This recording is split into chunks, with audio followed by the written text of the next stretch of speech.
What to do when it won't go away, that's what we're covering today. And this next problem, it affects up to 1 in 5 people.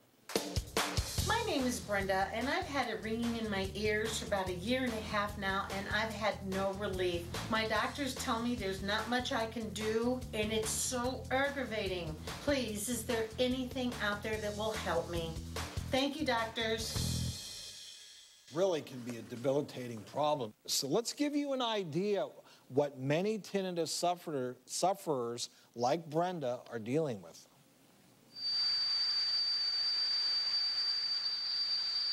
I mean, it's like a form of torture, and just like that, it can change. It can be high pitch, low pitch. It can be whistling sounds. It can be a whooshing sound. You know, these are all different forms of tinnitus, and there's different causes of tinnitus, and many times the exact cause can't be determined. But in general, what is happening physiologically, this is the middle and inner ears. You're seeing those fine little delicate hair cells that move in response to those sound waves. That happens in your inner ear. When there's a leak, you get random electrical impulses to the brain, and this results at sometimes in loss of hearing, other times in that ringing in your inner ear. And you know, the top causes of tinnitus ringing in your ear are exposure to loud sounds causing damage to the inner ear, normal changes related to age, even simple things like earwax blockage can cause it, ear bone changes from stiffening of the inner bones in the middle ear, so-called otosclerosis, and then an entity called Meniere's disease, which is a triad, is a combination of 3 things: hearing loss, ringing in your ears, and vertigo. And sometimes medications can cause it, anti-inflammatories, antibiotics, even an antidepressant. And again, when you read the label of side effects of medications, a lot of times tinnitus will be one of them. And it certainly doesn't strike everyone, but it can. And something that you didn't mention, actually, some of the erectile dysfunction drugs, which are being used more and more, can have the effect not only of some hearing loss, but ringing in the ears as well. And if you are out there suffering with tinnitus, you definitely should pay attention to this man's story. Combat veteran Joseph Lewitt has severe tinnitus, or ringing in the ears. It's like a very piercing sound, and it's just like, I'm going crazy here. Loud explosions during his tours in Iraq damaged his hearing, and he's getting sound therapy to retrain his brain.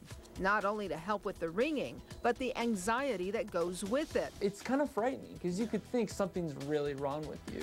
So for 2 hours a day, over about 8 months, Lewitt wears this device. He listens to soothing music, and embedded in this is a sound that is similar to his tinnitus. The brain gets retrained to produce less anxiety, and though the ringing has not gone away, it's not as noticeable or irritating. It's a little miracle. I mean, it really brings my quality of life up. Well, Corporal Joseph Lewitt is here with us today, as is Neuromonics Sales Director and Spokesman Curtis Amon. So thanks for being here. And when we played that noise earlier, I looked at you. I'm sorry? When we played that noise earlier, I looked at you and you gave this sense of recognition, like that's what you live with every day. Absolutely, and it's kind of like that was actually masking it. For the audience, it's probably, they were probably covering their ears. I was actually getting a little relief.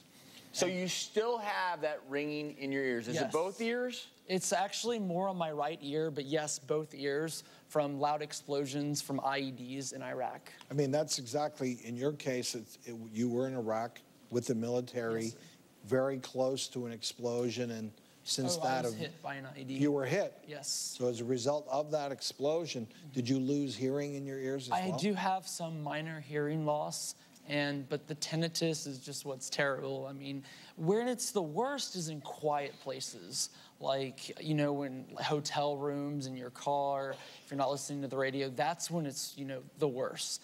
And then, you know, if you have like some noise outside that's making, you know, not just from the device, it just, you know, blends it out. But I mean, it's come a long way. I know years ago we've talked about using white noise to treat tinnitus, but we've come a long way in terms of being able to specifically match pitches and sounds to a person's unique type of tinnitus. That's very true. And actually, the customization is a very important piece of the treatment. Being able to tailor it specifically for an individual's hearing profile helps them get relief. You know, it's similar to trying to wear someone else's glasses if you have vision problems. You can't do that and have any degree of success. So, yeah, what we've learned in science has been a big benefit in developing these treatments. Is it fair to say you don't spend much time in the library anymore? Actually, I'm a full-time student now, so, but yes. You have to go somewhere where there's actually ambient noise. Well, I'm lucky I go to a school that, you know, makes, you know, a lot of students are loud and, you know, obnoxious. Well, it's just so interesting, and we're so glad you could share your story, and at least you're getting some relief. Thank you both so very much.